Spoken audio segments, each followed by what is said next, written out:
Greetings, my dear viewer. This is a channel about marital infidelity and about the consequences if one spouse starts to cheat on the other. If you, as well as I do, support true family values and condemn cheating, then subscribe to the channel and give this video a like. Let's get started. For the last 20 minutes, he had silently watched his captivating wife move gracefully across the ballroom floor, her steps so impeccably timed that as the clock struck midnight, she was positioned at the farthest point from him. Surrounded by her affluent, pretentious circle, she seemed more like a prized dish being passed around at a feast, kissed, touched, and admired by the executives from his firm.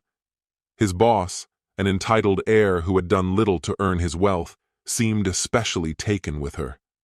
None of this was surprising. For the past 2 years, the company's New Year's Eve celebration had followed this same humiliating pattern. The first time, he chalked it up to the intoxicating effects of champagne, but last year had left no room for doubt, compelling him to make plans. A light tug at his sleeve drew his attention. Turning, he found Rebecca, his wife's closest confidant and partner in crime, standing beside him.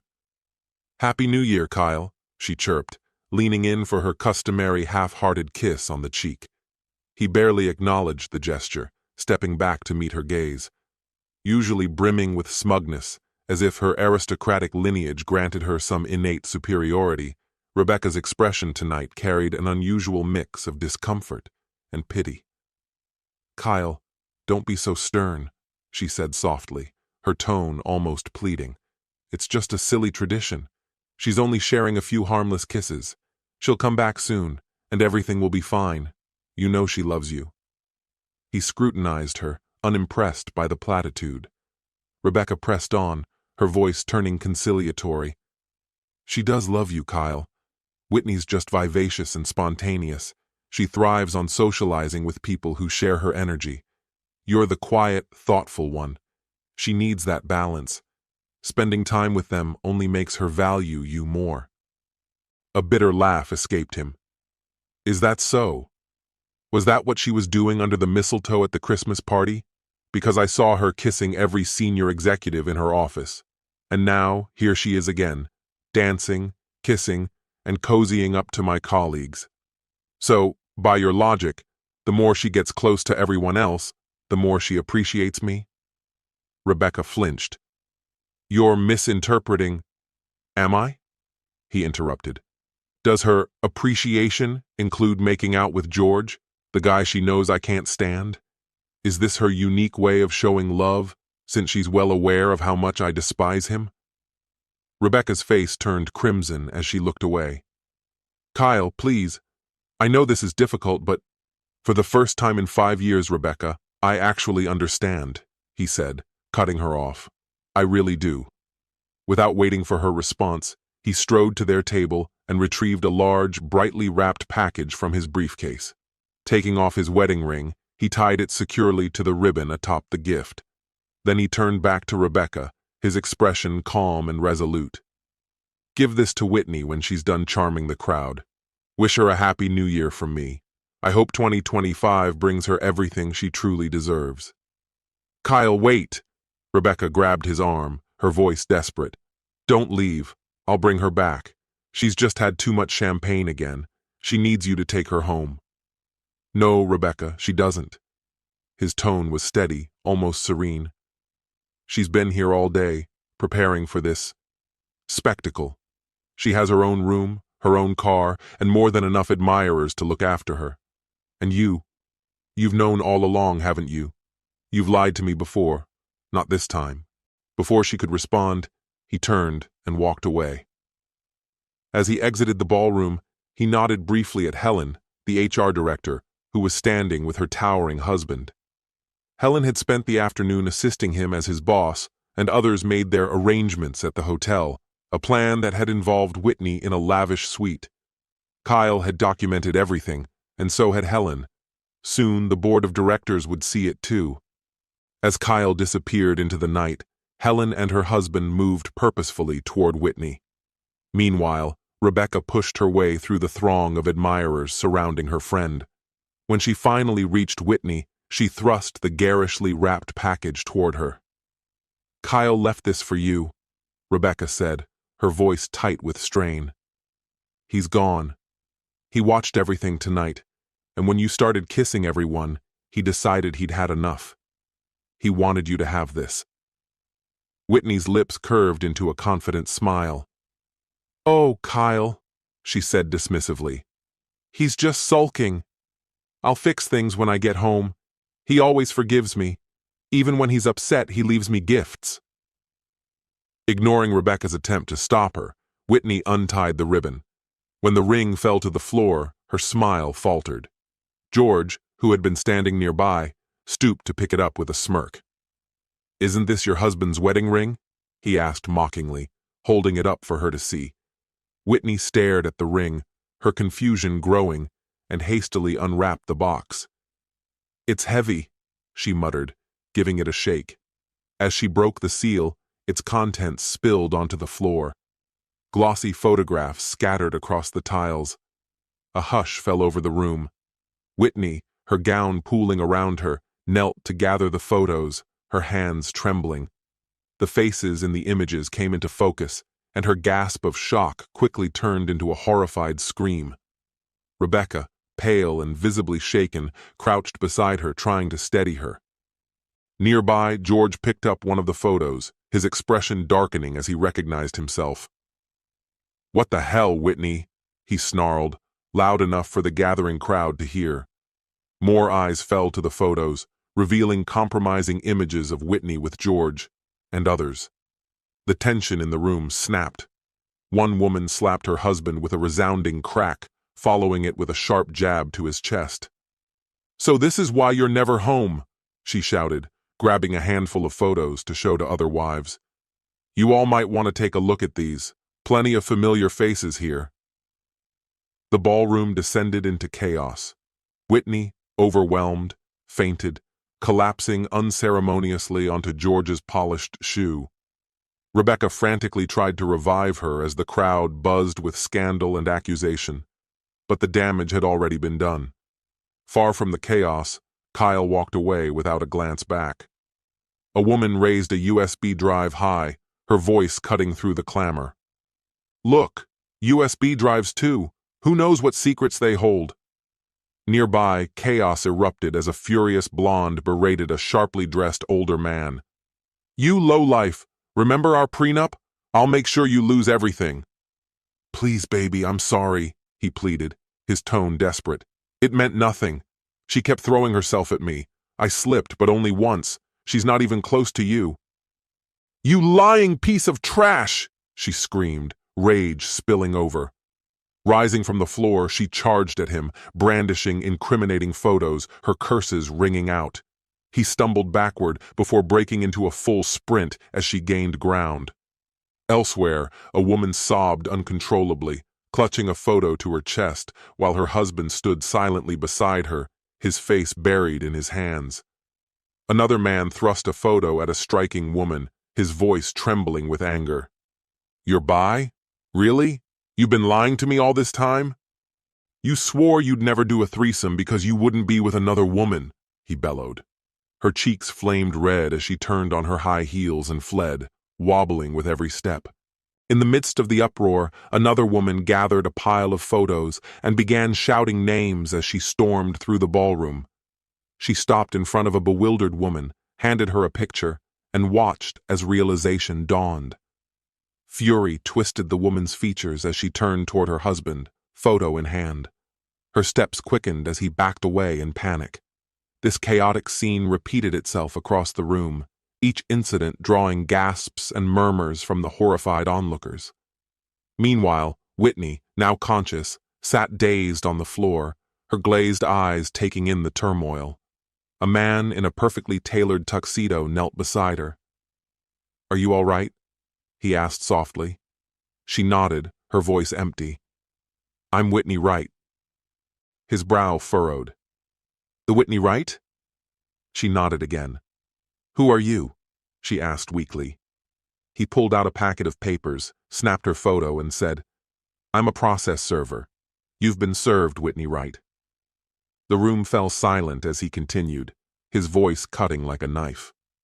These documents outline and substantiate Kyle Wright's adultery allegations in his divorce filing. Enclosed are photos and videos proving her infidelity. He addressed the crowd with calculated precision. For those who missed the evidence, the divorce filings, publicly available, list every name, date, and place of Whitney's affairs. For a nominal fee, I can provide a link to the complete archive. If you suspect your spouse was involved, I also offer digital evidence packages, priceless in court. Contact me online. With a dramatic bow, he exited, leaving the room in stunned disarray. The fallout was swift and merciless. Whitney collapsed into her friend Rebecca's arms, sobbing inconsolably, the divorce papers clutched in her trembling hands. The admiration she once commanded had turned to disdain, pity, and disgust. The weight of her disgrace crushed her. "Collect those photos and burn them," George barked at his staff. Turning to Helen, his voice dripped with venom. "Draft a reprimand for Kyle Wright and have his termination ready by Monday." Helen remained composed. "I'm afraid that won't be possible, Mr. Taylor. Kyle resigned earlier today. He gave 2 weeks' notice, cleared his desk, and left." "I won't accept his resignation," George roared. "I'll fire him and make sure he's blacklisted." Helen's expression didn't waver. "That won't work, sir. He met with the chairman, your father, who accepted his resignation. Kyle has already secured a new position with one of our consulting partners." George's face turned a dangerous shade of crimson as Helen and her husband exchanged triumphant glances, quietly savoring his frustration. Far away, Kyle Wright was already on the road, cruising south in his custom Chevrolet Suburban. His route to Austin, Texas, wound through scenic rural landscapes, and he intended to enjoy every mile. Leaving behind the frenetic city life, he planned to explore charming small towns, indulge in local delicacies, and take the kind of back roads immortalized in country songs. The divorce settlement was simple. Kyle retained his investments and retirement accounts, while Whitney kept the penthouse and her trust fund. The luxury SUV, largely financed by her extravagant spending, was a small, satisfying consolation for him. As the miles stretched behind him, Kyle felt the weight of freedom. The company he had built, Taylor and Son, would likely falter without him. George's incompetence would ensure its demise, while Kyle's new venture, built on innovations he had quietly developed, would thrive. The thought of George's downfall brought a satisfied smirk to his face. Whitney, meanwhile, was unraveling. Back at Rebecca's house, she dissolved into tears once more, realizing her carefully rehearsed excuses were futile. She had planned to tell Kyle her affairs were meaningless, mere tools to strengthen their relationship or further their mutual goals. But even she knew how hollow that sounded. Kyle had been steadfast in his commitment to their marriage. Forgiveness was not an option. As Kyle embraced his newfound freedom and brighter future, Whitney faced the wreckage of her choices. Her once glamorous life was crumbling around her, piece by irreparable piece. For months, she had understood that her marriage was irreparably broken, but the sight of their apartment stripped of his belongings drove the truth home with brutal force. She sank to the floor, her sobs raw and unrestrained, condemning herself for the hubris that had brought her to this point. The reasons for her actions lingered in her mind, yet she couldn't find it within herself to believe them. She had never truly anticipated consequences, and even if they came, she had assumed her gentle, naive husband would pardon her. For 3 years, her betrayals had gone unchecked, but now he had destroyed her world in a single night, leaving her to sift through the rubble of her shattered reputation and life. Kyle's past week had been a whirlwind. After setting up his new phone, he discarded the old one, SIM card removed, into a slushy street, severing the final connection to his former existence. His move to Texas had been carried out with precision, every step meticulously planned. Throughout the week, he'd sent a string of emails that detonated like grenades, each one tailored for maximum impact. Each recipient, a spouse, was left grappling with the unraveling of their marriage. The chaos he orchestrated brought a satisfied smirk to his face. Rebecca's husband had been among the last to receive his email, just the day before. Kyle couldn't help but chuckle, imagining Al's response. Whitney's infidelity was her own undoing, but Rebecca's involvement couldn't be overlooked. Rebecca's vivid accounts of her escapades, along with her encouragement for Whitney to adopt a similarly reckless lifestyle, had fanned the flames. 4 days later, Rebecca and Whitney found themselves in their shared apartment, now occupied solely by the two of them, as Al had expelled Rebecca after reading Kyle's email. The email contained 5 incriminating video clips and a damning recording of Rebecca and Whitney. In the audio, the two women gleefully detailed their affairs, mocking their oblivious husbands and naming their lovers. Furious, Al shared the recording with the wives of nearly every man mentioned in the conversation, most of whom he knew personally. The fallout spread like wildfire. Al watched with grim satisfaction as the chaos unfolded. Another man named George faced his own reckoning. His father, disgusted by his actions, not only dismissed him from the family business, but also revoked his inheritance.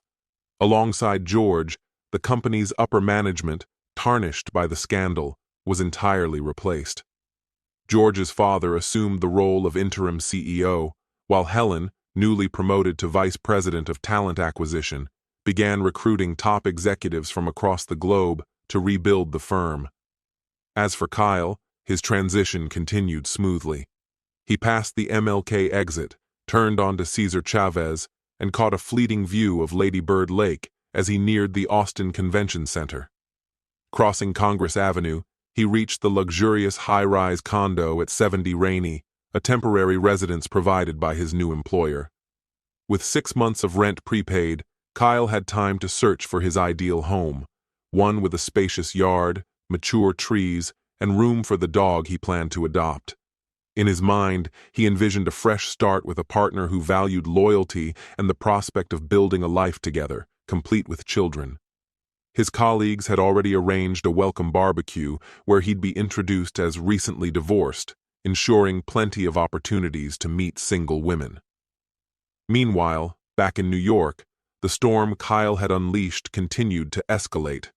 Betrayed spouses retaliated with their own revelations, unearthing even more secrets and intensifying the havoc. Helen kept Kyle informed of the ongoing turmoil. As he reflected on the chain reaction he had set in motion, Kyle felt a profound sense of liberation.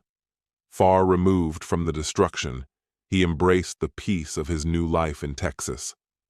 For the first time in years, he felt truly unburdened and free. My friend, and this is the end of the story. If you liked this story, then put your royal like and subscribe to the channel. May the force be with you.